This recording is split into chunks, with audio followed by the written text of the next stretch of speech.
Yeah. So I think we should start the class. So let's start the class. So today we are going to learn about making of the constitution. तो आज हम making of the constitution पढ़ने वाले हैं। तो making of the constitution में क्या क्या चीज़ें थी जो हमने लास्ट टाइम पढ़ी थी, उसमें से मैं कुछ नई चीज़ें आई will be adding something new because कल की क्लासेस में कुछ चीज़ें जो थी मैंने छोड़ दी थी, मैं बताना भूल गया था, and something was there which went wrong during the classes. So what I will be doing is I will be adding some of the extra things and we will be revising the thing हमने क्या पढ़ा था.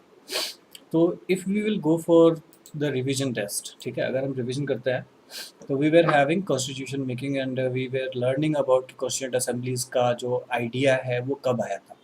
तो ये तो ठीक है कि आइडिया जो है वो 1934 में ये कॉन्स्टिट्यूंट असेंबली की आई थी एम एन रॉय के द्वारा. That is a very great thing. But even though the idea of this Constituent Assembly was first given by M.N. Roy, the formal proposal, we say that formal proposal of the Constituent Assembly का एक बनाने का या Constituent Assembly बनाने के लिए जो एक फॉर्मल प्रपोजल होता है वो जो है वो सबसे पहले स्वराज पार्टी ने लाया था.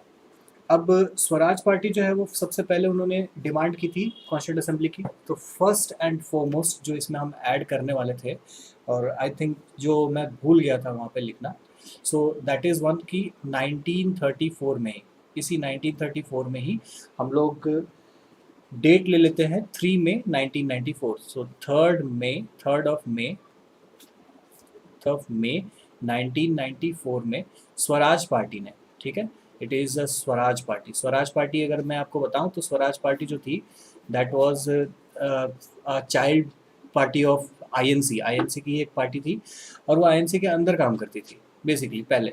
तो आईएनसी जो के अंदर काम करती थी, तो ये कौन थे, ये जो मॉडरेट्स थे जो चाहते थे कि लेजिस्लेटिव में रह करके ये किया जाए, प्रोटेस्ट किया जाए, वो लोग इनको फॉर्म किए थे. Mostly it was form by Motilal Nehru, the father of Jawaharlal Nehru, as well as you can say that the other ones. एक minute, I think I am getting a issue. तो स्वराज पार्टी जो है वो मोस्टली मोतीलाल नेहरू ने फॉर्म किया था एंड 3 मई 1994 में ये हुई थी फॉर्म. एंड इन्होंने, सॉरी, 3 मई 1994 में फॉर्म नहीं हुई थी, ये फॉर्म हुई थी 1992 में ही आफ्टर खिलाफत मूवमेंट. बट 3 मई 1994 में इन्होंने, स्वराज पार्टी ने ऑफिस की थी, डिमांडेड ऑफिशियली, ठीक है, ऑफिशियली डिमांड की थी फर्स्ट टाइम कॉन्स्टिट्यूंट असेंबली की फर्स्ट टाइम जो ऑफिशियली डिमांड हुई थी वो 3 मई 1934, सॉरी 1934 थी, ठीक है. अब जब ये देख लेते हैं कि एम एन रॉय जो है वो आइडिया ऑफ कॉन्स्टिट्यूशन 1934 में ही, तो सेम ईयर में ही दो चीज़ें हो गई.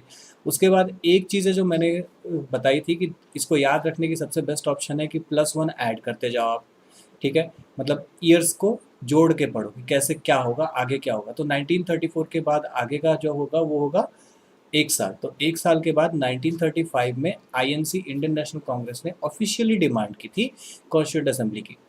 उसके बाद फिर क्या हुआ कि इंडियन नेशनल कांग्रेस ने जब ये ऑफिशियली डिमांड कर दी थी तब 1935 के बाद 1938 में, तो 1938 में इंडियन नेशनल कांग्रेस के द्वारा, ठीक है, मतलब ये 1935 मतलब +3 ईयर्स, तो 3 ईयर्स के बाद 1938 में जवाहरलाल नेहरू ने इंडियन नेशनल कांग्रेस की तरफ से on the behalf of Indian National Congress, Jawaharlal Nehru ने प्रोक्लेम किया था या बताया था कि जो हमारा कॉन्स्टिट्यूशन ऑफ इंडिया, जो हमारा फ्रेम होगा वो जो है वो आउटसाइड इंटरफेरेंस के होगा, मतलब विदाउट एनी आउटसाइड इंटरफेरेंस. इसका मतलब क्या हुआ कि पहले अगर कुछ बनता तो दे मेड इट क्लियर कि हाँ, हमें किसी भी दूसरे देश का सहायता नहीं चाहिए, we don't want any help from any other country, we ourselves are so much capable of framing the constitution of India that we are not required or we don't require to take the help.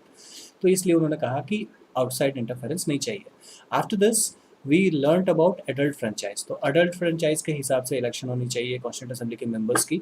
तो basically ये था कहानी कि adult franchise में था, मैंने भी कल बताया था कि जो भी लोग 18 साल या 18 साल से ऊपर के हैं, जिनकी एज 18 या फिर 18 से आगे है, वो सभी वोट करने के लिए इंटाइटल्ड हो जाते हैं, ठीक है, they are entitled to vote and choose their representative for the government और इन द गवर्नमेंट. तो ये हो गया. अब 38 के बाद ठीक next 2 years again after just 2 years 1940 में अगस्त ऑफर आई, और ये अगस्त ऑफर ब्रिटिश गवर्नमेंट ने एक्सेप्ट की थी। ब्रिटिश गवर्नमेंट ने एक्सेप्ट की थी अगस्त ऑफर। अब इस ब्रिटिश गवर्नमेंट में मैंने एक चीज़ कल के क्लास में गलत बताई है, दैट वाज कि उस टाइम जो प्राइम मिनिस्टर थे दैट वाज विल्स्टन चर्चिल। ठीक है, ये करेक्ट कर लेना, विल्स्टन चर्चिल जो थे वो हमारे प्राइम मिनिस्टर थे। ठीक है, विल्स्टन चर्चिल। तो ये चर्चिल जो थे, ये चर्चिल साहब कहाँ के थे? तो विंस्टन चर्चिल जो थे ये हमारे लेबर पार्टी से बिलोंग करते थे। मतलब इंग्लैंड में, सॉरी लेबर पार्टी बोलो, सिंपैथेटिक थे कि वो सिंपैथी रखते थे इंडिया के ये हालों से कि इकोनॉमिक, इंडियन इकोनॉमी कैसी है और क्या है। सो उसके बाद फिर 1940 के बाद 1946, मतलब ठीक 6 साल बाद, तो 1946 में, तो 6 साल के पहले 40 के बाद 42 में एक आई थी क्रिप्स मिशन, जो आई थिंक इस वाले प्रोजेक्टर में सेव नहीं किया है मैंने, तो ठीक है मैं फिर भी बता देता हूँ कि 1942 में, ठीक है, क्रिप्स मिशन आई थी। क्रिप्स मिशन जो थी वो बेसिकली कहानी ये थी कि क्रिप्स मिशन आई थी, तो Cripps mission Sir Stafford Cripps के द्वारा आई थी। सर स्टैफर्ड क्रिप्स जो थे वो चेयरमैन थे, और इनकी जो प्रपोजल थी गवर्नमेंट की, इनकी प्रपोजल ये थी कि British government will help them to frame a constitution assembly, but Muslim League and Indian National Congress strictly rejected them। ठीक है, अब उसके बाद कहानी हो गया 1946 की। तो 1946 मतलब कितना, 1940 से 42 प्लस 2 years एंड 42 से 46 दैट इज प्लस 4 years। तो नेक्स्ट 4 years में, ठीक है, अगले 4 year में 1946 में कैबिनेट मिशन आई। कैबिनेट मिशन को भी रिजेक्ट कर दिया गया बिकॉज उनको चाहिए था कि भाई हमें 2 कॉन्स्टिट्यूंट असेंबली चाहिए। अब ये किनको चाहिए 2 कॉन्स्टिट्यूंट असेंबली? एक इंडियन नेशनल कांग्रेस को और दूसरी मुस्लिम लीग को।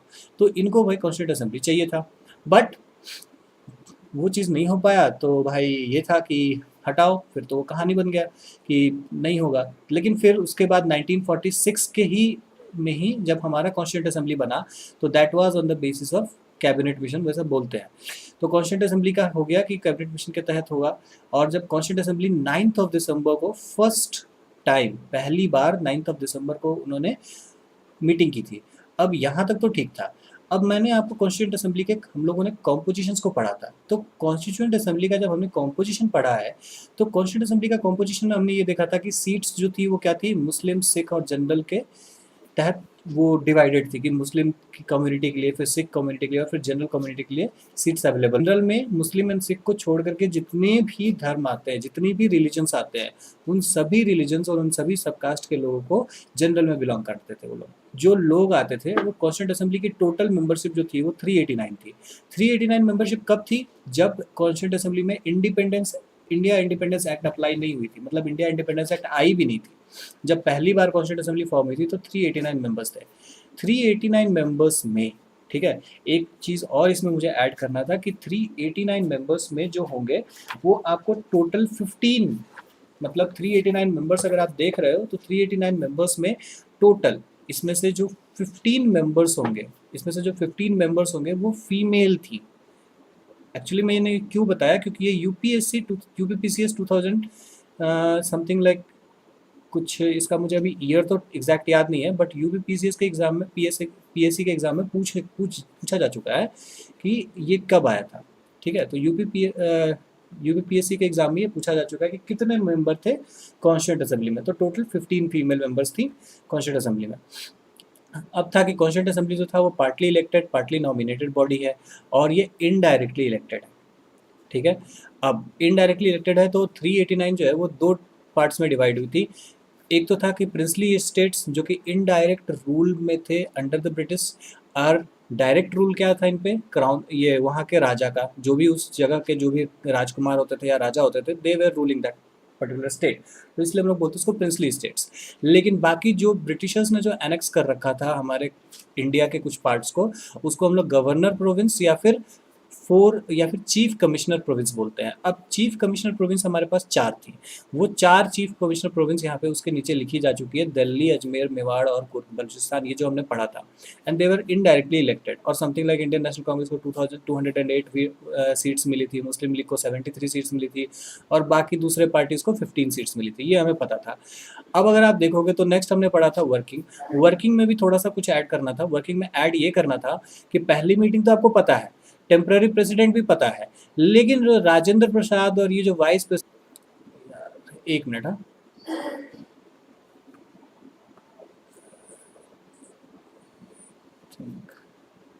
हाँ, तो इनकी जो इलेक्शन हुई थी, इनकी इलेक्शन हुई थी 11 दिसंबर को। तो 11 दिसंबर 1946 में इनकी इलेक्शन हो गई थी। इनको इलेक्ट किया गया था 11 दिसंबर 1946 में। अब या फिर यूँ कहो तो चुना गया था। अब वाइस प्रेसिडेंट के बारे में आप जान चुके, दो वाइस प्रेसिडेंट थे। फर्स्ट परमानेंट प्रेसिडेंट जो थे वो डॉक्टर राजेंद्र प्रसाद थे। फिर लीगल एडवाइजर जो थे वो BN राव थे। एक्चुअली फर्स्ट नहीं, आप ये बोल सकते हो permanent president direct, because constituent assembly में डॉक्टर राजेंद्र प्रसाद ही प्रेसिडेंट बने थे और वही थे। चेयरमैन ऑफ ड्राफ्टिंग कमिटीज, तो ड्राफ्टिंग कमिटीज जो थी वो BR अम्बेडकर के चेयरमैन थे इनके। और ऑब्जेक्टिव रेजोल्यूशन जो था वो जवाहरलाल नेहरू ने दिसंबर 13 1946 को इन्होंने दिया था। उसके बाद हमने ऑब्जेक्टिव रेजोल्यूशन में पढ़ा था कि ऑब्जेक्टिव रेजोल्यूशन में भी, ठीक है, ऑब्जेक्टिव रेजोल्यूशन में भी हम लोगों ने पढ़ा था कि प्रियम्बल के कुछ हिस्से दिख रहे थे, तो इसलिए हमने बोल दिया था कि ये मॉडिफाइड वर्जन जो इसका है ऑब्जेक्टिव रेजोल्यूशन का, वो हम लोगों ने प्रियम्बल में बना दिया है। तो जो भी चीज़ें ऑब्जेक्टिव रेजोल्यूशन में, हमने वही बताया था कि ऑब्जेक्टिव रेजोल्यूशन बेसिकली है कहानी क्या, कि इसमें यह है कि हमारा संविधान हम कैसा बनाना चाहते हैं और हम अपने देश को कैसा बनाना चाहते हैं और कैसे कैसे राइट्स देना चाहते हैं वहाँ के सिटीजन्स को, वो हमने इसमें डिसाइड किया था। तो ये कहानी थी ऑब्जेक्टिव रेजोल्यूशन की। अगर आप ऑब्जेक्टिव रेजोल्यूशन से आगे जाते हो तो इंडिपेंडेंस एक्ट के बारे में पढ़ना था आज से। तो अभी तक में इसमें आई थिंक सो कि कोई डाउट नहीं होना चाहिए, अगर है तो आप टाइप कर लो, I will be answering your questions. तो ये कहानी हो गई हमारी। अब अगर आप इसमें देखते हो कि ये जो वर्किंग है, फर्स्ट मीटिंग, टेम्पररी प्रेसिडेंट, फिर इसको ये सारी चीज़ें, इन सारी चीज़ों से रिलेटेड मैंने कल एक बोला था कि एक क्वेश्चन आया था, और वो क्वेश्चन जो था वो बेसिकली ये था कि कॉन्स्टिट्यूंट असेंबली से रिलेटेड एक क्वेश्चन है जिसको हम लोग अभी करने वाले हैं। तो चलो पहले देखते हैं।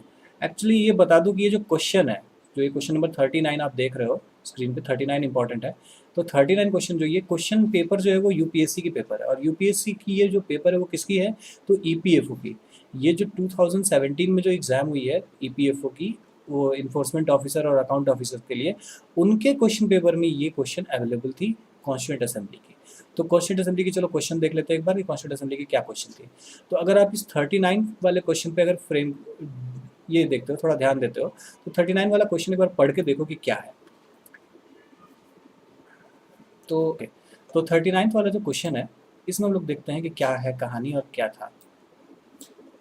तो अब देखो 39 वाला जो क्वेश्चन है उसमें है कि सबसे पहले तो इसमें बात करी गई है कि यहाँ पर 39 वाले क्वेश्चन में कॉन्स्टिट्यूंट असेंबली के लिए फॉलोइंग स्टेटमेंट में से कौन सी करेक्ट नहीं है। याद रखो, इस क्वेश्चन में आपको ढूंढना क्या है कि फॉलोइंग में से, इन चारों स्टेटमेंट में से, ABCD ये चार स्टेटमेंट्स हैं, इन चारों में से कौन सी गलत है। फिर से बोल रहा हूँ, कौन सी गलत है ये ढूंढना है, कौन सा सही है ये मत ढूंढ लेना, क्योंकि सही इसमें 3 होंगे। ठीक है, तो देखो हमने पढ़ा था क्या कि कॉन्स्टिट्यूंट असेंबली जो है वो कंपोज्ड है मेंबर्स से, ठीक है। और कॉन्स्टिट्यूंट असेंबली के बारे में अभी अभी हमने पढ़ा था और कल भी पढ़ा था कि ये इनडायरेक्टली इलेक्टेड है। तो इनडायरेक्टली इलेक्टेड है तो क्या होंगे, प्रोविंशियल लेजिस्लेटिव असेंबली। तो प्रोविंशियल लेजिस्लेटिव असेंबली कहाँ होगा, तो 4 चीफ कमिश्नर प्रोविंस, और तो और गवर्नर के प्रोविंस, वहाँ से बोल सकते हो कि तो फिर जो भी प्रोविंशियल्स जितने भी थे, जहाँ पे भी प्रोविंशियल लेजिस्लेटिव असेंबली थी, वहाँ से जो मेंबर्स लिए गए थे वो इलेक्टेड इनडायरेक्टली थे। तो चलो ये स्टेटमेंट तो सही है, तो इसको काटोगे नहीं। फिर उसके बाद था कि बी, तो constituent assembly held it's first sitting in 9 दिसंबर 1946। इसमें कह रहा है कि जो पहली सिटिंग हुई थी कॉन्स्टिट्यूंट असेंबली की वो 9 दिसंबर 1946 को हुई थी। उसके बाद सी कह रहा है कि जो सीट्स थी हर एक प्रोविंस में, वो डिस्ट्रीब्यूट की गई थी 3 मेन कम्युनिटीज़ के बीच में, मुस्लिम, सिख एंड जनरल, और इनकी जो डिस्ट्रीब्यूशन थी वो पॉपुलेशन के प्रोपोर्शन में हुई थी। और जो डी था, ठीक है, डी जो पार्ट है वो कहता है कि method of selection in the case of representatives of Indian states was to be determined by governor general of India. तो कहने का मतलब ये हो गया कि इन लोगों ने यहाँ पे डी स्टेटमेंट में दिया है कि जो सिलेक्शन है, मेथड ऑफ सिलेक्शन है, वो क्या है कि सेलेक्ट करने का जो मेथड है वो सिर्फ governor general of India he decide कर सकते हैं। तो चलो इसमें सही क्या है वो तो आपको मैं थोड़ा टाइम देता हूँ, आप चाहो तो वीडियो पॉज करके देख लेना।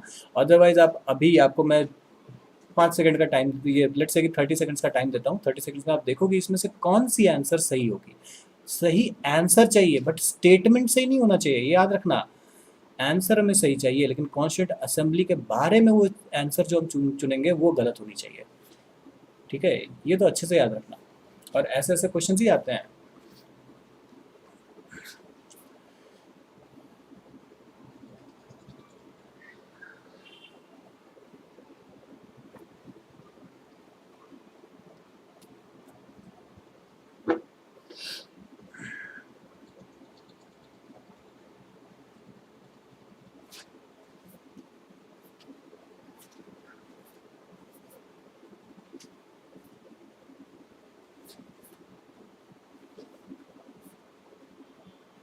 चलो, तो हाँ, ये आंसर इसका सही है कि इसका सही आंसर जो है वो डी है।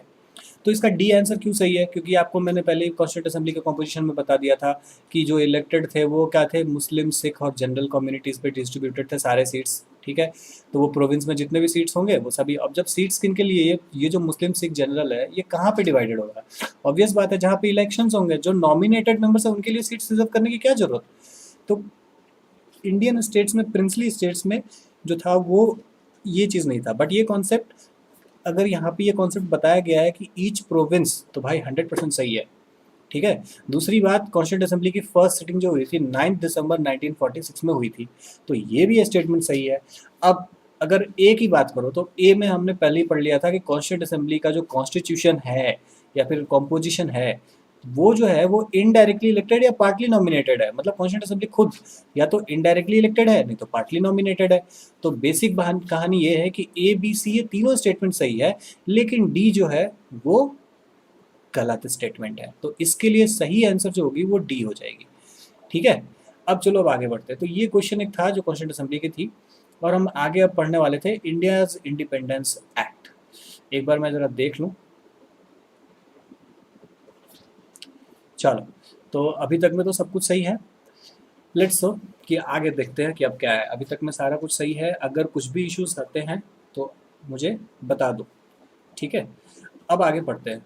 तो अब इंडियाज इंडिपेंडेंस एक्ट के बारे में पढ़ना था जो कि 1947 में आई थी। तो इंडियाज इंडिपेंडेंस एक्ट ऑफ 1947, अब ये क्लास के लिए है कि भाई साहब की ये एक्ट आई थी। तो ये एक्ट कब आई थी? तो ये एक्ट भी आई थी आपको 1947 तक में ही। अब इसमें कहानी क्या था ये समझ लो कि ये जो इंडियाज इंडिपेंडेंस एक्ट थी, इसमें सबसे पहले तो आप समझ चुके हो कि जब आपने पहले बार पढ़ा था हिस्टोरिकल बैकग्राउंड, तो उसमें साफ साफ बताया गया था कि जो भी चीज़ें, बहुत सारी चीज़ें जो थी वो अबॉलिश हुई थी और बहुत सारी चीज़ें थी। तो पहली चीज़ें क्या क्या अबॉलिश हुई थी? तो secretary of the state for India abolish. फिर उसके बाद क्या हुआ था 1947 के तहत कि बता दिया गया था कि कुछ डेट दी गई थी, उस डेट तक में इंडिया जो है वो इंडिपेंडेंस हो जाएगा। चलो गुड। हाँ, 1947 पर जो उस टाइम जो ब्रिटिश के जो प्राइम मिनिस्टर थे, ही वॉज क्लेमेंट एटली। ये थे क्लेमेंट एटली, ठीक है। अब क्लेमेंट एटली उस टाइम प्राइम मिनिस्टर थे, तो ये जो कॉन्स्टिट्यूंट असेंबली के बारे में ये पूरा चीज़ बताया गया। अब कॉन्स्टिट्यूंट असेंबली के बारे में था कि इसमें जो मेंबर्स थे, ठीक है, प्रिंसली स्टेट्स जो थे वो या तो कॉन्स्टिट्यूंट असेंबली को ज्वाइन करते इंडिया इंडिपेंडेंस के थ्रू, और मेंबर्स में जो मुस्लिम लीग थे इंडियन डोमिनियंस के ज्वाइन करते पाकिस्तान डोमिनियन को और विड्रू किए कॉन्स्टिट्यूंट असेंबली से। मतलब क्या कहानी है कि जो हमारा जो कॉन्स्टिट्यूंट असेंबली है, इसको हम फर्स्ट पार्लियामेंट यहाँ बोलते क्यों है वो भी बता देता हूँ, लेकिन उससे पहले ये समझ लो कि जो मेंबर्स थे उस टाइम वो हमारे 389 से 296 मेंबर्स थे, वो आपको पार्टीज से थे, प्रोविंस से थे, और 93 मेंबर्स जो थे वो थे हमारे प्रिंसली स्टेट से। लेकिन 296 में ये जो 208 है ये आईएनसी के थ्रू आई थी, मतलब इंडियन नेशनल कांग्रेस के मेंबर्स थे ये। 73 जो थे मुस्लिम लीग के थे, और 15 जो थे, ठीक है, ये जो 15 थे, ये 15 बेसिकली ये थे कि इन्होंने अदर पार्टी से ये आए थे। तो अदर पार्टी से जब ये आए थे तो इसमें कहानी इतना ही है कि एक चीज़ याद रखना कि कॉन्स्टिट्यूंट असेंबली में जब इंडिया इंडिपेंडेंस एक्ट आई 1947, तो इसके साथ साथ पार्टीशन भी आई थी। मतलब पाकिस्तान अलग हुआ था, और जब पाकिस्तान अलग होगा तो मुस्लिम लीग को तो पाकिस्तान चाहिए था, तो उनको फिर कॉन्स्टिट्यूंट असेंबली में इंडिया के कॉन्स्टिट्यूंट असेंबली में मेंबरशिप क्यों चाहिए? नहीं चाहिए, तो उनको नहीं लेना है, तो वो विड्रॉ कर चुके थे वहाँ से। तो उन्होंने वहाँ से विड्रॉ कर लिया। अब पाकिस्तान डोमिनियन में जितने भी वो पाकिस्तान के अंदर जितने भी लोग थे, ठीक है, जो भी वो प्रिंसली स्टेट्स अगर उसमें कुछ भी थे, तो उन्होंने भी विड्रॉ कर ही लिया है। अब देखो चलो आगे देखते हैं। तो मुस्लिम लीग जब हुई तो इसके बाद यहाँ पे हमारे पास दो डोमिनियंस बन गए 1947 में, एक तो पाकिस्तान डोमिनियन और एक इंडिया डोमिनियन। तो इंडियन डोमिनियन क्या था और पाकिस्तान डोमिनियन, डोमिनियन के बारे में आपको पता ही है कि यहाँ पे सेल्फ गवर्नेंस होती है, बट अंडर समवन एल्स, ठीक है। मतलब इस पे कंट्रोल किसका रहेगा? अभी भी ब्रिटिश क्राउन का ही रहेगा। अभी भी ब्रिटिश क्राउन का ही रहेगा। तो ब्रिटिश क्राउन का कंट्रोल रहेगा, तो इंडियन डोमिनियन और पाकिस्तान डोमिनियन दोनों में, तो दोनों में अभी भी, इसका मतलब क्या है कि अभी भी वाइस रॉय की सीट या वाइस रॉय की जो पोस्ट है, इसको अभी भी विड्रॉ नहीं की गई है, इसको अभी भी डिसॉल्व नहीं की गई है। ठीक है, तो इंडिया के लिए एक वाइस रॉय उस टाइम कौन थे हमारे, लॉर्ड माउंटबेटन, जिन्होंने पार्टीशन लाया था। चलो अब आगे देखते हैं मेकिंग ऑफ द कॉन्स्टिट्यूशन। तो मेकिंग ऑफ द कॉन्स्टिट्यूशन में था कि भाई साहब कि ये जो कुछ भी अभी फर्स्ट पार्लियामेंट हम लोग, अच्छा हाँ एक चीज़ और कि कॉन्स्टिट्यूंट असेंबली को फर्स्ट पार्लियामेंट क्यों बोलते हैं, तो कॉन्स्टिट्यूंट असेंबली को फर्स्ट पार्लियामेंट इसलिए बोलते हैं हम लोग क्योंकि जो हमारा जो कॉन्स्टिट्यूंट असेंबली था वो एक्चुअली एक तो कॉन्स्टिट्यूशन फ्रेम करने के लिए था, ड्राफ्टिंग के लिए, तो ड्राफ्टिंग के लिए तो वो काम कर ही रहा था जिसके लिए हम लोगों ने स्पेशली बनाया था। बट इसके अलावा जो ऑर्डिनरी लॉज होते हैं उनको भी इम्प्लीमेंट करने के लिए इन्होंने लेजिस्लेटर का काम किया था। मतलब ये एक तरीके से उस टाइम के लिए पार्लियामेंट का काम कर रही थी। ठीक है, उस टाइम पर जब ये देश के पास, हमारे पास जब कोई पर्टिकुलर ये नहीं था, क्या बोलते हैं इसको, कॉन्स्टिट्यूशन नहीं थी, तब वहाँ पर जो थे ये लॉज को बना करके ये पार्लियामेंट रन करते थे। तो कॉन्स्टिट्यूंट असेंबली हमारा फर्स्ट पार्लियामेंट इसलिए है। और हाँ, फर्स्ट पार्लियामेंट में जो स्पीकर थे, जो स्पीकर की अगर मैं बात करूँ कि स्पीकर कौन थे, तो स्पीकर जो थे वो थे जीवी मावलंकर। ठीक है, अच्छा एक्चुअली यहाँ लिखा हुआ है, तो जीवी मावलंकर जो थे वो फर्स्ट स्पीकर थे हमारे।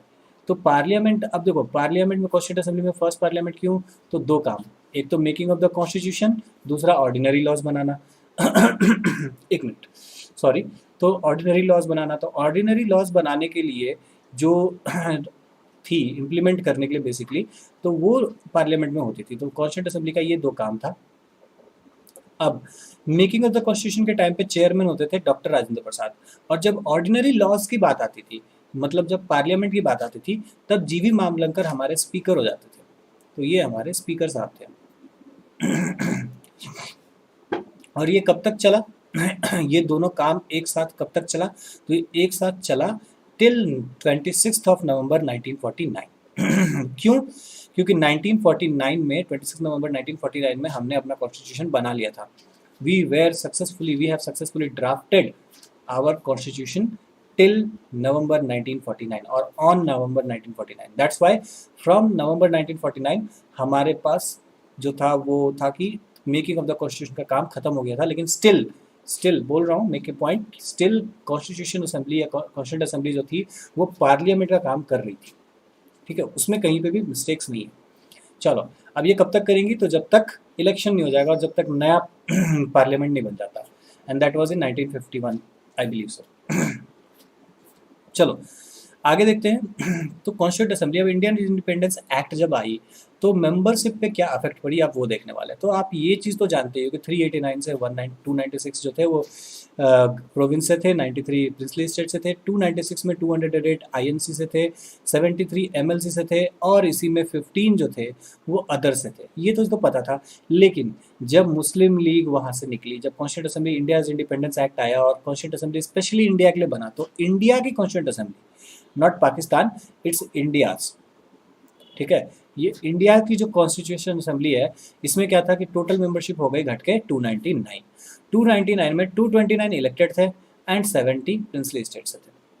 ठीक है, अब इसमें आप जोड़ घटा करके देख सकते हो, 70 है तो 93 से 70 निकाल दो, जितने बचते हैं उतने जो मेंबर्स थे वो मुस्लिम लीग में चले गए थे, मतलब पाकिस्तान में इंक्लूडेड थे।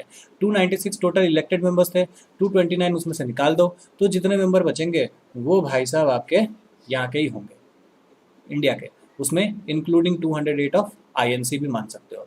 अच्छा एक चीज़ और, इसमें सबसे एक मेंबर वाली जो बात है, जो बहुत ही इम्पोर्टेंट बात है, वो है कि इसमें महात्मा गांधी, ठीक है, महात्मा गांधी जो थे हमारे, ठीक है, जिनको हम अपना बापू भी बोलते हैं, and he is the father of nation as called as, तो महात्मा गांधी जो थे वो इस कॉन्स्टिट्यूएंट असेंबली के मेंबर नहीं थे। He was not the member of constituent assembly. ठीक है, ये मेंबर नहीं थे किसी भी, ना ही वो 389 में इंक्लूडेड थे, ना ही वो 299 में इंक्लूडेड थे, मतलब कॉन्स्टिट्यूएंट असेंबली से उनका रिश्ता नाता था ही नहीं, ये बोल सकते हो। Mahatma Gandhi was not a member of constituent assembly. Next, committees के ऊपर पढ़ते हैं। तो अब एक बात देखो, कमिटीज़ जो है वो कॉन्स्टिट्यूएंट असेंबली में एक्चुअली कमिटीज़ दो टाइप्स की बनी थी उसमें। कुछ कमिटीज़ थे जिनको हम माइनर और बोलते थे, माइनर कमेटी, और कुछ कमिटीज़ को हम लोग मेजर कमिटीज़ बोलते थे। मेजर कमिटी और माइनर कमिटीज़ आई बिलीव कि आप जानते ही होंगे कि मेजर कमिटीज़ जो होती हैं वो बड़े बड़े कामों के लिए होती है और माइनर कमिटीज़ जो होती है वो छोटे छोटे कामों के लिए होती है। तो चलो मेजर कमिटीज़ के बारे में पढ़ते हैं। तो मेजर कमिटीज़ जो थी उसमें पहली कमेटी आती है यूनियन पावर कमेटी की, जिनके चेयरमैन थे जवाहरलाल नेहरू। फिर सेकंड आती है यूनियन कॉन्स्टिट्यूशन कमेटी, इनके भी चेयरमैन थे जवाहरलाल नेहरू। तो जवाहरलाल नेहरू के अंदर में एक्चुअली में 3 कमिटीज़ थी, ठीक है। पहला था यूनियन पावर कमेटी, फिर यूनियन कॉन्स्टिट्यूशन कमेटी और एक था स्टेट्स कमेटी। ये था जवाहरलाल नेहरू के अंदर। अब अगर आप बात करते हो थर्ड वाले की, तो सरदार पटेल। तो सरदार पटेल के अंदर में सबसे बड़ी बात थी प्रोविंशियल कॉन्स्टिट्यूशन कमेटी। एक बात याद रखना जो सबसे इम्पोर्टेंट है, अगर इसको याद रखने की बात है, तो सरदार पटेल जी जो है, इन्होंने ही, ये आयरन मैन है और ये इनके ही नाम पे, ठीक है, इनके ही बदौलत कहो तो हमारा आज का जो भारत है वो जिस तरीके का रंग रूप और रूपरेखा, जिस तरीके का साइज है, वो इनके ही बदौलत है। इन्होंने ही बहुत सारे प्रिंसली स्टेट्स को कन्विंस किया कि इंडिया में आ जाए। जब पार्टीशन की बात हुई थी और जब उनको प्रिंसली स्टेट्स को 3 चॉइसेस दिए गए थे बेसिकली कि आप या तो पाकिस्तान में मिल जाओ या फिर तक में तो मिल गए थे बहुत सारे, लेकिन 1946 तक में 3 थे जो नहीं बने थे। एक तो आपका जम्मू कश्मीर था, दूसरा हैदराबाद था और तीसरा आई बिलीव, मुझे अभी याद नहीं आ रहा है, मैं वो भी अगले क्लास में या किसी क्लास में आपको बता ही दूंगा कि वो 3 कौन कौन थे जो मिक्स नहीं हुए थे। ड्राफ्टिंग कमेटी के जो मेंबर्स थे वो डॉक्टर B.R. अम्बेडकर के चेयरमैन थे वो ड्राफ्टिंग कमेटी के। और एडवाइजरी कमेटी जो था फंडामेंटल राइट्स पे, माइनॉरिटीज़ पे, ट्राइबल पे और एक्सक्लूडेड एरिया पे, ये भी सरदार पटेल के अंदर था। तो सरदार पटेल के 3 थे।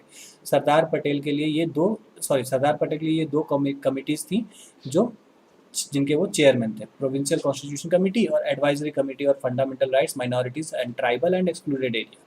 अब इसमें कहानी ये थी कि हाँ, एक चीज़ और, JB कृपलानी जो थे, he was also the president of INC, ठीक है। जब देश आज़ाद हुई थी तो हमारे जो इंडियन नेशनल कांग्रेस के जो प्रेसिडेंट थे, ही वॉज JB कृपलानी, ठीक है। तो इंडियन नेशनल कांग्रेस के जो प्रेसिडेंट थे वो JB कृपलानी थी। अब JB कृपलानी यहाँ पर है, फिर HC मुखर्जी और AV ठक्कर। एक मिनट, आई थिंक मेरा ये हैंग हो गया, अच्छा ठीक है। तो AV ठक्कर, ये जो 3 थे, ये तीनों के लिए थे, ठीक है। फंडामेंटल राइट्स के लिए इधर बोल दो, माइनॉरिटीज़ एंड ट्राइबल इनको बोल दो, excluded area, tribal and excluded area के लिए AV ठक्कर को बोल दो। अच्छा, अब आगे देखते हैं। इसमें ये चीज़ तो ठीक है, यहाँ तक जो आपने पढ़ा ये सब ठीक है। रूल ऑफ प्रोसीजर कमेटी जो थी वो डॉक्टर राजेंद्र प्रसाद के अंदर थी। स्टीयरिंग कमेटी भी डॉक्टर राजेंद्र प्रसाद के अंदर थी। ये सब चीज़ ठीक है, यहाँ तक में कोई दिक्कत नहीं है। लेकिन इसके बाद, ठीक है, फंडामेंटल राइट्स जो थी वो JB कृपलानी के अंदर थी और HC मुखर्जी के अंदर माइनॉरिटीज़ थी, ये याद रखना। और ट्राइबल एंड एक्सक्लूडेड एरिया जो थी वो आप बोल सकते हो कि AV ठक्कर के अंदर थी, या बेसिकली दोनों बोल सकते हो। चलो आगे देखते हैं। स्टेट्स कमेटी हो गई। अब स्टीयरिंग कमेटी थी डॉक्टर राजेंद्र प्रसाद के अंदर और रूल्स ऑफ प्रोसीजर कमेटी भी थी डॉक्टर राजेंद्र प्रसाद के अंदर। अब अगस्त 29, 1947 में, ठीक है, अगस्त 29, 1947 में ड्राफ्टिंग कमेटी बनी और पहली मीटिंग हुई थी अगस्त 29, 1947 में ऑफ ड्राफ्टिंग कमेटी। अब एक समझो, ड्राफ्टिंग कमेटी के लिए अगर याद नहीं रहे कि कौन से साल में बनी है, तो एक बात याद रखना, ड्राफ्टिंग कमेटी मतलब कॉन्स्टिट्यूशन को ड्राफ्ट करने वाले। अब कॉन्स्टिट्यूशन को ड्राफ्ट तो तभी कर सकते हैं जब हमारा देश क्या हो, आज़ाद हो, क्योंकि जब तक हमारे ऊपर राज करने वाले लोग रहेंगे तब तक तो वो हमें नहीं बता देंगे ना कि भाई कॉन्स्टिट्यूशन बना दो। तो इसलिए तो 1947 में हमारा देश कब आज़ाद हुआ था, लाइक हम इंडिपेंडेंस डे कब मनाते हैं, तो 15 अगस्त 1947 में हमारा देश आज़ाद हुआ था, ये हम बोलते हैं, इसलिए हम यहाँ से इंडिपेंडेंस डे मनाते हैं। तो इसीलिए अगस्त 29, 19 ड्राफ्टिंग कमिटीज़ का मेंबर्स है, उनको हम लोग पढ़ रहे थे एक्चुअली, और ये मेजर कॉन्स्टिट्यूशन के बारे में पढ़ रहे थे। चलो पहले वहाँ से शुरू करते हैं, यहाँ तक आने की ज़रूरत नहीं पड़ी। ओके ना, तो अब हम लोग फिर से कनेक्शन वापस आ गई है, सॉरी फॉर दिस। तो अब आगे बढ़ते हैं। तो कहानी ये है कि जो ड्राफ्टिंग कमेटी थी वो डॉक्टर B.R. अम्बेडकर के चेयरमैन थे इनके, और अगस्त 29, 1947 को ये बन गई थी। अगस्त 29, 1947 को जब ये बनी थी तब डॉक्टर B.R. अम्बेडकर से लेकर के यहाँ तक, ठीक है, ये सारे के सारे मेंबर्स हैं। और इन मेंबर्स में कहानी ये है कि डॉक्टर B.R. अम्बेडकर चेयरमैन थे, इसमें N. गोपाला स्वामी अय्यर, आलादी कृष्ण स्वामी अय्यर और डॉक्टर K. मुंशी, ये भी एक मेंबर थे। उसके बाद सईद मोहम्मद सदुल्ला, ये भी एक मेंबर थे, और एन माधवा राव। एन माधवा राव ने जो रिप्लेस किया था, ठीक है, जिन्होंने रिज़ाइन किया था। अब एक बात याद रखना, इस पूरे ड्राफ्टिंग कमेटी के मेंबर में बीएल मित्तर ने ही रिज़ाइन किया है सिर्फ। वो भी क्यों रिज़ाइन किया था, तो इल हेल्थ के कारण, उनकी तबीयत सही नहीं थी, तो इसके कारण उन्होंने रिज़ाइन किया था। और डीपी खेतान ने किया था, ये एक्चुअली इनकी मौत हो गई थी, इनकी देहांत हो गई थी। एंड ये जब मर गए थे तो इनके जगह पे, ठीक है, जब इनकी देहांत हुई थी तब इनके जगह पे ठीक है, टीटी कृष्णाचार्य ने रिप्लेस किया डीएम खेतान को, एन माधवा राव ने रिप्लेस किया बीएल मित्तर को। तो ये था कहानी। अब यहाँ तक मैं अगर, तो ये जो पूरी कमिटीज़ है, आप एक चीज़ याद रखना, जो मेजर कमिटीज़ थी वो 8 थी, ठीक है, 8 मेजर कमिटीज़ थी और बाकी सारे माइनर कमिटीज़। अब बेसिकली ये कहानी तो यहाँ तक समझ में आता है कि जो पढ़ लिया। अब आगे जो पढ़ना था वो ये था कि कॉन्स्टिट्यूंट असेंबली के अंदर जो इनैक्टमेंट था कॉन्स्टिट्यूशन का, वो किस तरीके से हुआ।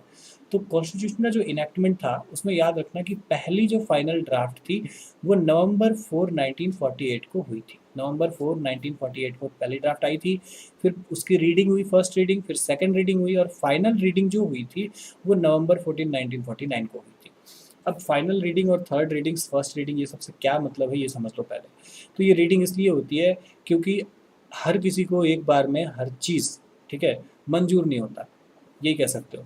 मतलब अगर पहली बार में जब रीडिंग हुई तो उसमें अगर कुछ लॉज ऐसे हो गए जो किसी और को तकलीफ दे रही है, किसी को गलत लगा, तो वहाँ पे बहसबाजी होती है। तो ये सारे जो ये रीडिंग्स थे ना, ये सभी बहसबाजी में गए, डिबेट्स में गए कि हाँ ये होना चाहिए, नहीं ये नहीं होना चाहिए। तो इसके लिए अब ये फर्स्ट रीडिंग जो थी वो नवंबर 14 1949 में हुई। Motion of A draft constitution. अब ड्राफ्ट कॉन्स्टिट्यूशन का मोशन जो है वो पास किया गया था कब, 26 नवंबर 1949 को, और इसको साइन करने वाले जो मेंबर्स थे वो 284 थे। मतलब देख रहे हो 299 मेंबर्स, हमारे पास टोटल कितने मेंबर्स हैं, 299, इसमें से 284 मेंबर्स उस टाइम प्रेजेंट थे, सॉरी 284 मेंबर्स उस टाइम प्रेजेंट थे। तो 284 मेंबर्स उस टाइम जो थे वो प्रेजेंट थे, और 284 मेंबर्स में से ये 284 के 84 जो है वो साइन किए थे इसके लिए। अब आगे देखते हैं। तो 284 के बाद अब ये है कि कॉन्स्टिट्यूशन जो है वो अडॉप्ट किया गया 26 ऑफ नवंबर 1949 में। और इसने उस टाइम पे उसके पास क्या था, जब हमारा कॉन्स्टिट्यूशन पहली बार, उस टाइम क्या था उनके पास कॉन्स्टिट्यूशन असेंबली में, कि हमारे कॉन्स्टिट्यूशन के अंदर एक प्रियम्बल था, 395 आर्टिकल्स थे, 8 शेड्यूल्स थे, और एक चीज़ और, इसमें एक चीज़ पढ़ा जाता है पार्ट, ठीक है, पार्ट्स। तो ये हमारे पास उस टाइम जो पार्ट्स थी, उस टाइम कहने के लिए मतलब कि जब हमारी कॉन्स्टिट्यूशन बनी तो उस टाइम जो हमारे पास पार्ट्स थी वो आई बिलीव कितनी थी मुझे, हाँ 22, इसमें से कुछ पार्ट्स अभी डिलीट भी हुए हैं। तो उस टाइम जो पार्ट्स थी वो ये थी। अब प्रियम्बल जो है वो इनेक्ट हुई थी आफ्टर इंटायर कॉन्स्टिट्यूशन, पूरे कॉन्स्टिट्यूशन के बाद हमारा प्रियम्बल को इनेक्ट किया गया। अब ये क्या मतलब हुआ, प्रियम्बल जो है उसमें लिखा हुआ है कि इंडिया कैसी कंट्री है, उसमें ये लिखा हुआ है कि लोगों को कैसे राइट्स दिए जाएंगे। तो बेसिक कहानी थी कि जब प्रियम्बल इनेक्ट होगा तो पहले कॉन्स्टिट्यूशन की सारी चीज़ें अप्लाई होनी चाहिए, तो वही हुआ, कॉन्स्टिट्यूशन की सारी चीज़ें अप्लाई हुई, फिर प्रियम्बल आया। अब एक कहानी है कि जब इनेक्ट हुई थी, एक बार एक सीडीएस में, जब मैं सीडीएस की पेपर दे रहा था तो मेरे एग्ज़ाम में पूछा गया था कि प्रियम्बल, सॉरी 1949 में, 26 नवंबर 1949 में इंडिया के अंदर, ठीक है, कौन कौन सी चीज़ें लागू हुई थी जब हमारा with the enactment of constitution, या with the coming of constitution, with the final drafting of constitution, क्या क्या चीज़ें लागू हुई थी। तो एक बात याद रखना, इसमें कौन कौन सी प्रोविजंस जो है वो लागू हो गई थी 26 नवंबर 1949 में, वो मैं यहाँ पे लिख रहा हूँ, आप एक बार देख लेना। पहली हुई थी, फर्स्ट हुई थी आपको सिटीजनशिप, ठीक है, सिटीजनशिप हुई थी सबसे पहले, सिटीजनशिप हुई थी। उसके बाद सेकंड हुई थी आपको सिटीजनशिप के अलावा अगर दूसरा देखोगे तो वो हुई थी इलेक्शन। इलेक्शन के बारे में भी बताया गया था कि इलेक्शन जो होगा तभी तो उसके बाद इलेक्शन हुआ, ठीक है, तो इलेक्शन के बारे में था। अब इलेक्शन के बारे में हो गया, अब इलेक्शन से अब आगे था कि उसके बाद फिर प्रोविजनल पार्लियामेंट के बारे में भी थर्ड चीज़ हुई थी। तीसरी चीज़ जो लागू हुई थी वो थी प्रोविजनल पार्लियामेंट, ठीक है, प्रोविजनल पार्लियामेंट। तो प्रोविजनल पार्लियामेंट मतलब उस टाइम के लिए जो पार्लियामेंट बनेगा वो कौन सा होगा, तो प्रोविजनल पार्लियामेंट हो गया। अब प्रोविजनल पार्लियामेंट के बाद, ठीक है, एक था कि उसमें टेम्पररी और ट्रांजिशनल प्रोविजंस या शॉर्ट टाइटल, मतलब ये जो था ये नॉर्मली कहने के लिए है कि जो फोर्थ जो था वो टेम्पररी था, कुछ टेम्पररी चीज़ें जो थी वो टेम्पररी एंड ट्रांजिशनल प्रोसेस जो थी वो सारी चीज़ें प्रोविजंस को अप्लाई किया गया था। तो ये हो गए पार्ट। अब अगर बात करें हम अपने डॉक्टर बी आर अम्बेडकर के, तो डॉक्टर बी आर अम्बेडकर जो हैं वो हमारे जो ये डॉक्टर बी आर अम्बेडकर है वो आपको पता ही है कि चेयरमैन ऑफ ड्राफ्टिंग कमेटी थे, बट इनको रिकग्नाइज किया जाता है as a father of constitution of India. हमारे कॉन्स्टिट्यूशन ऑफ इंडिया के फादर यही हैं, ठीक है। और इन्होंने ड्राफ्ट कॉन्स्टिट्यूशन को बनाया। अब चलो आगे बढ़ते हैं। ये लॉ मिनिस्टर थे उस टाइम पे, ठीक है। अब इन्होंने बहुत सारे पार्ट्स लिए थे असेंबली के डेलिब्रेशन में, मतलब असेंबली में इंटरप्रिटेशन और बाकी सारी चीज़ों में, और इनकी जो बहुत जानकार जिनके लिए फेमस थे वो थे लॉजिकल, फोर्सफुल और परसुएसिव आर्ग्यूमेंट्स। जो भी आर्ग्यूमेंट्स करते थे उनमें बहुत सारे लॉजिक्स होते थे और बहुत फोर्सफुल होते थे असेंबली पे। अब ये एक अच्छे राइटर थे, कॉन्स्टिट्यूशनल एक्सपर्ट थे, अनडिस्प्यूटेड लीडर थे ऑफ शेड्यूल्ड कास्ट, ठीक है, and chief architect of constitution of India. इनको हम लोग मॉडर्न मनु भी बोलते हैं, ठीक है। अब मॉडर्न मनु के बारे में तो पढ़ लिए, अब आगे देखते हैं कि इसमें फिर लास्ट पॉइंट जो बन जाती थी कि हमें दो चीज़ें फिर उसके बाद पढ़नी थी कि दूसरा फंक्शंस क्या क्या थे और चीज़ें क्या क्या थी। तो एक बात समझ लेना कि कॉन्स्टिट्यूंट असेंबली के बाद इनके जो फंक्शंस बनी वो क्या थी कॉन्स्टिट्यूंट असेंबली के टाइम पे, कि हमने रेटिफाई किया कि इंडिया का जो मेंबरशिप है कॉमनवेल्थ में वो मई 1949 में रहेगा ही रहेगा, ठीक है। मई 1949 में हमने बताया कि India is a member of Commonwealth, ठीक है। इंडिया का कॉमनवेल्थ का मेंबरशिप नहीं जाएगा। अब कॉमनवेल्थ क्या है, आई बिलीव अगर आप पुरानी वीडियोस देखोगे अनअकैडमी पे, जिसका लिंक डिस्क्रिप्शन में अवेलेबल है, तो आपको वहाँ से पता चल जाएगा कि ये कॉमनवेल्थ क्या था और क्यों बनाया गया था। नरेंद्र सर ने इसको बहुत अच्छे से समझाया भी है। अब अडॉप्ट किया गया था, हमने अपना एक नेशनल फ्लैग अडॉप्ट किया जुलाई 22 1947। नेशनल एंथम और नेशनल सॉन्ग ये दोनों हमने अडॉप्ट किया जनवरी 24 1950। और डॉक्टर राजेंद्र प्रसाद जो थे वो फर्स्ट प्रेसिडेंट ऑफ इंडिया के नाम पे इलेक्ट हुए थे जनवरी 24 1950 में। 24 जब जनवरी 1950 में कॉन्स्टिट्यूंट असेंबली की पहली सेशन हुई थी, ठीक है। तो कॉन्स्टिट्यूंट असेंबली की जो पहली सेशन है, ठीक है, वो 24 ऑफ जनवरी 1950 में हुई थी। सॉरी पहली नहीं, फाइनल, यहाँ पे कुछ अच्छा वो सॉरी फाइनल लिखा हुआ है बट मैंने पहले ही बोल दिया, तो ये पहली नहीं फाइनल होगी। तो फाइनल लास्ट सेशन जो थी वो कॉन्स्टिट्यूंट असेंबली की कब हुई थी, जनवरी 24 में था। कि कितनी कॉन्स्टिट्यूशन हमारे जो कॉन्स्टिट्यूंट असेंबली है वो कितनी चीज़ों पे पढ़नी है, तो कितने दिन के बाद बनी है, कितना टाइम लगा है। तो टाइम लगने के लिए अगर आपको पढ़ना है कि बेसिकली ये जानना है कि सर कि कितना टाइम लगा है, तो टाइम लगने के लिए आप या तो कैलकुलेट करना सीख लो, ठीक है। कैलकुलेट करना तो भाई काफ़ी टीडियस जॉब लगता है बहुतों को, और हमें खास करके मुझे तो बहुत लगता है कि भाई टीडियस जॉब है। तो टाइम लगने के बाद, ठीक है, तो टोटल 12 सेशंस तो आपको ये याद रहेंगे। तो टाइम लगने के बाद अब देखो कि कैसे कैसे क्या होता है। तो कितना टाइम लगा, तो इनको लग गया था, एक्चुअली इसको डिलीट कर देते हैं,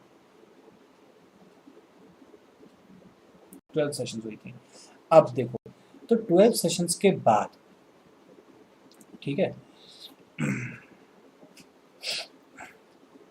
हाँ, तो अब हम लोग क्या पढ़ रहे थे, अच्छा 12 सेशन के बाद। तो 12 सेशन के बाद हमारा जो था कि टोटल टाइम जो हमें लगा, ठीक है, वो लगा 2 साल 11 महीने और 18 दिन, ठीक है। तो ये 11 सेशन, ये जो 11 सेशन है ना, ये 2 साल, ठीक है, 11 महीने and 18 days, 11 month and 18 days. तो यहाँ इतने टाइम लगे। तो 2 साल 11 महीने 18 दिन में 11 सेशन कंप्लीट हुए, और ये 11 सेशन तक में हमने ड्राफ्टिंग की कॉन्स्टिट्यूशन की, ठीक है। अब ये ड्राफ्टिंग जो थी, जो आप ये पढ़ रहे थे ड्राफ्टिंग के बारे में, तो ड्राफ्टिंग जो थी उसकी ये तो याद हो गया कि 12 जो है फाइनल सेशन में था, 12 टोटल फाइनल सेशन में था, और ड्राफ्टिंग जो थी वो इसमें हुई थी। अब ये देखो, इसके बाद कहानी ये पढ़ते हैं कि 26 ऑफ जनवरी 1950 में हमारा टोटल कॉन्स्टिट्यूशन जो है वो इन्फोर्स किया गया था। 26 जनवरी 1950 क्यों रखा गया, क्योंकि ये जो डेट था वो हमने 1929 में इंडियन नेशनल कांग्रेस ने, आईएनसी, इंडियन नेशनल कांग्रेस ने बोल दिया था कि ये डे ऑफ इंडिपेंडेंस होगा हमारा, day of independence, sorry day of independence के लिए यहाँ पे, हाँ, डे ऑफ इंडिपेंडेंस होगा। तो डे ऑफ इंडिपेंडेंस के लिए एक चीज़ समझो कि कौन सी डेट रखी गई थी इंडिपेंडेंस के लिए उस टाइम पे, उस टाइम रखी गई थी 26 जैन 1930। 26 जन 1930 जो है वो हमारा डे ऑफ इंडिपेंडेंस था कि 26 जन 1930 को हम इंडिपेंडेंट हो जाना चाहिए और हम उस दिन अपना आज़ादी का दिन मानेंगे 26 जनवरी 1930। तो ये इंडियन नेशनल कांग्रेस ने बनाया था। तो ये हिस्टोरिक रखने के लिए और याद रहने के लिए, बस एक यादगार के लिए इन्होंने कह दिया कि नहीं 26 जनवरी 1950 को ही हम लोग रिपब्लिक डे मनाएंगे, क्योंकि इंडिपेंडेंस तो हम 15 अगस्त को हुए। तो अब जब हम वहाँ पे हमें हो गए तो फिर हम जाहिर सा बात है 26 जनवरी 1950 को हम मान नहीं सकते हैं। तो इसलिए उन्होंने कह दिया कि चलो ठीक है 15 अगस्त को भी याद रखना है और 26 जनवरी को भी याद रखना है, तो दोनों के लिए थोड़ा अलग अलग कर लेते हैं। लेकिन बेसिकली अगर सर ने आपको बताया ही है सबसे बेसिक कॉन्सेप्ट कि हम डोमिनियन थे 26 जनवरी 1950 से पहले, ठीक है, और 26 जनवरी 1950 को हम हो गए इंडिपेंडेंट।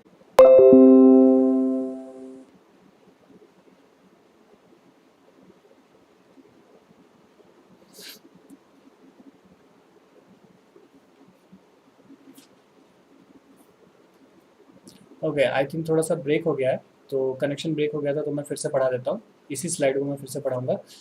देख लेते हैं पहले कहाँ तक हम लोगों ने पढ़ा है। चलो ये था, ठीक है, ये हमने कंप्लीट कर दिया था and we were moving on to this. Okay, तो इस स्लाइड के बारे में हम पढ़ रहे थे। तो इस स्लाइड के बारे में अगर हम पढ़ते हैं तो इस स्लाइड में हमने यही पढ़ा कि जो एक्सपर्ट्स थे, कुछ जाने माने सो कॉल्ड एक्सपर्ट्स थे जिन्होंने कुछ कुछ बोला था। तो ग्रैनविल ऑस्टिन ने सीधा सीधा बोल दिया था कि कॉन्स्टिट्यूंट असेंबली जो है वो वन पार्टी बॉडी है और ये वन पार्टी कंट्री के लिए है। वन पार्टी का मतलब, इनका वन पार्टी से मतलब था आईएनसी, सीधा सीधा, इसमें और कुछ नहीं। अब कांग्रेस जो है वो इंडिया थी, ये इन्होंने बोला, ठीक है। तो अब इसके बाद क्या था कि विस्काउंट स्मिथ साइमन आए। विस्काउंट साइमन जो हुए थे, इन्होंने बोला कि ये बॉडी ऑफ हिंदूज था, हिंदुओं का ये बॉडी है, विस्काउंट साइमन ने बोला। अब इसके बाद एक ड्राफ्टिंग कमेटी को ड्रिफ्टिंग कमेटी बोलने वाले, ठीक है, ड्राफ्टिंग कमेटी को ड्रिफ्टिंग कमेटी बोला गया था, जो इसमें एक्चुअली प्रेजेंटेशन में नहीं लिखा हुआ है, तो मैं फिर से बोल दे रहा हूँ कि ड्रिफ्टिंग कमेटी बोला गया था ड्राफ्टिंग कमेटी को, ठीक है। अब ये किसने बोला था, तो ये बोला था नज़ीरुद्दीन अहमद ने, ड्रिफ्टिंग कमेटी बोला था, और इसको बोलने वाले थे हमारे नज़ीरुद्दीन अहमद।